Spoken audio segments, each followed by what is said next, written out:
Hello and welcome to TreeWalker Talks, episode 58, Thankful.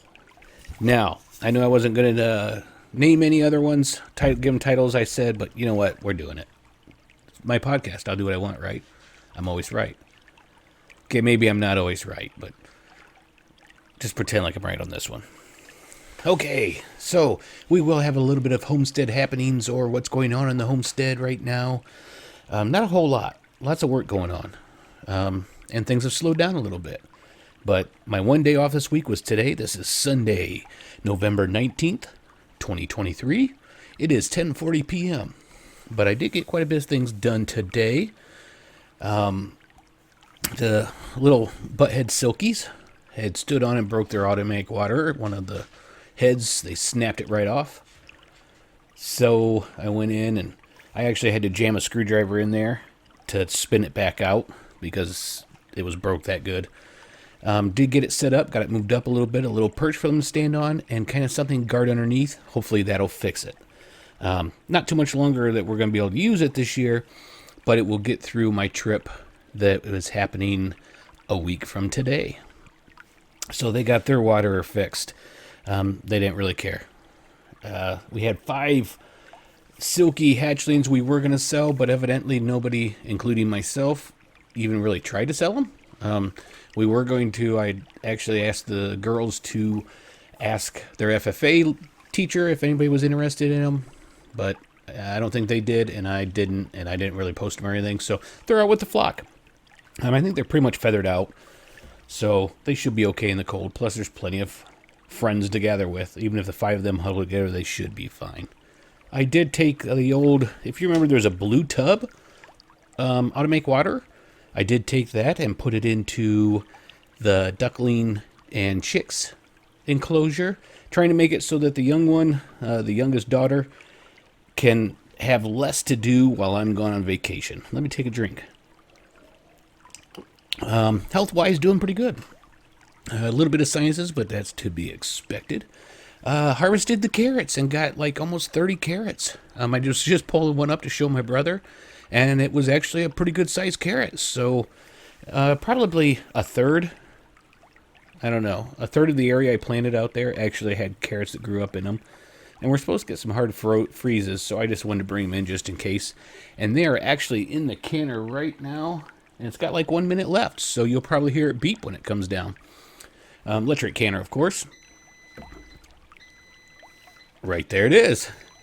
And I will be taking some of those up. I did them in some small jelly jars, like really small jelly jars, the ones they use for mushrooms, so that I can take them up with me on the trip, as long as they seal good, and it can be poured into a stew, so nice little travel.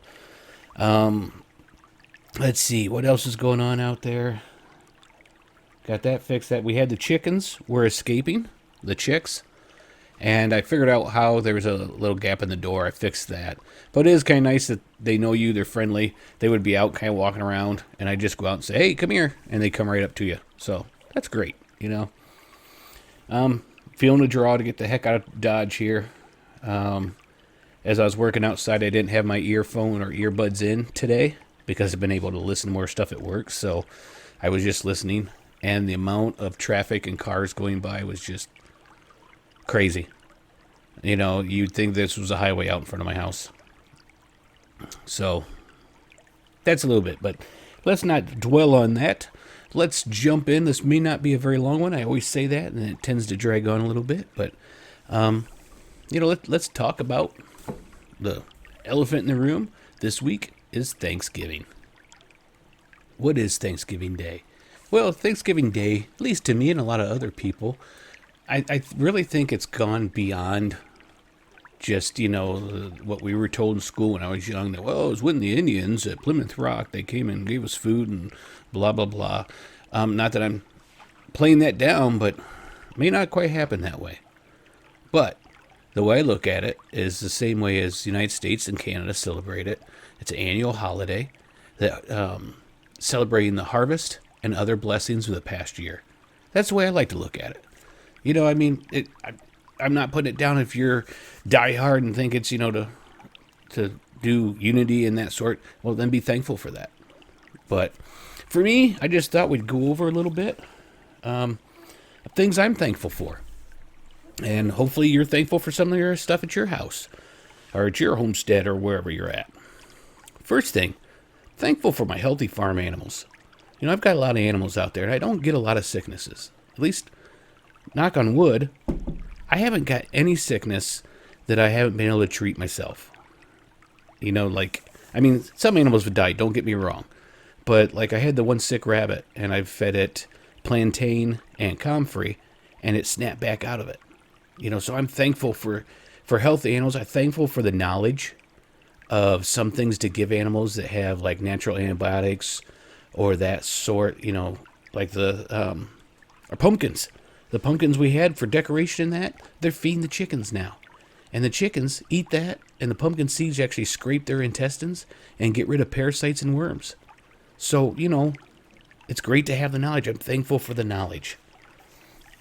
I'm thankful for the harvest from my garden. This wasn't one of the best years, but it wasn't one of the worst years either. I did pretty good. The black beans, I harvested those. I forgot to tell you that. I just shelled them. They were the Cherokee Trail of Tear beans. And they're soaking so that I can can them. And I will tell you this. I think I'm going to switch to some other bean next year. I planted them thicker this year, and I did get a lot more beans, but they were a lot smaller. So they actually filled up almost, I guess the jar I had was 3/4 of the way full, and now it would be all the way full. So I didn't really get that much more production out of them. So I'm not looking at hybrids. I'm looking at heirlooms, ones that I can keep growing. And there's a couple. If you know some, drop some in the comments.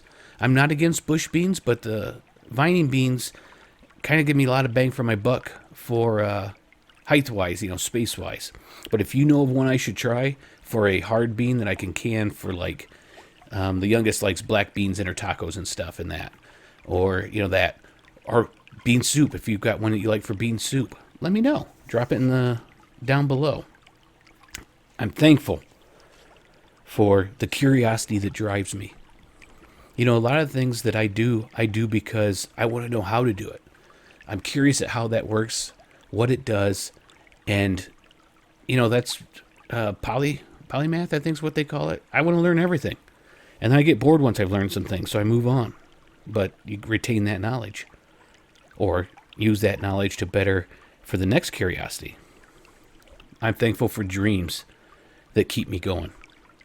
The dreams are what keep you full of hope and ready to, face whatever it is you have to face to move on. I'm thankful for my family that loves me and accepts me no matter how much of a butthead I am, how much not good things I've done. They still accept me and love me, and I'm thankful for them. Thankful for my fur babies. I've got my beagle inside, and I've got my daughter's got a dog, a cavapoo, and I'm thankful for them. Thankful for the freedom to try new things. A lot of countries, you can't do what we do here. We do live in the land of the free because of the brave. You can pretty much do whatever you want in your backyard. Some things you can't, but you understand what I mean. So I am happy for that freedom. I know there's so many things I'm thankful for. I'm thankful for the opportunity to spread any kind of ideas to you through my failures, through my successes, and just to help people learn. I'm thankful for that we have this where it's not just word of mouth and trying to find things where we can go to YouTube or someone's webpage and find out the stuff. I'm thankful for that. And last but not least, I'm thankful for each and every one of you. I'm thankful for the community I have. I'm thankful for everybody in my Discord. Thankful for the people that when I'm feeling down and just ready to give up podcasting or give up putting things on YouTube, it seems like the community has the right thing to say without even knowing that I needed it. So I'm thankful to have each and every one of you. You're all special in your own way. and you all inspire me in your own way. All right. Thanks for joining me. I hope to see you on the next one. Enjoy your holidays. Enjoy your family if you can be with them. And stay alive out there and keep on surviving.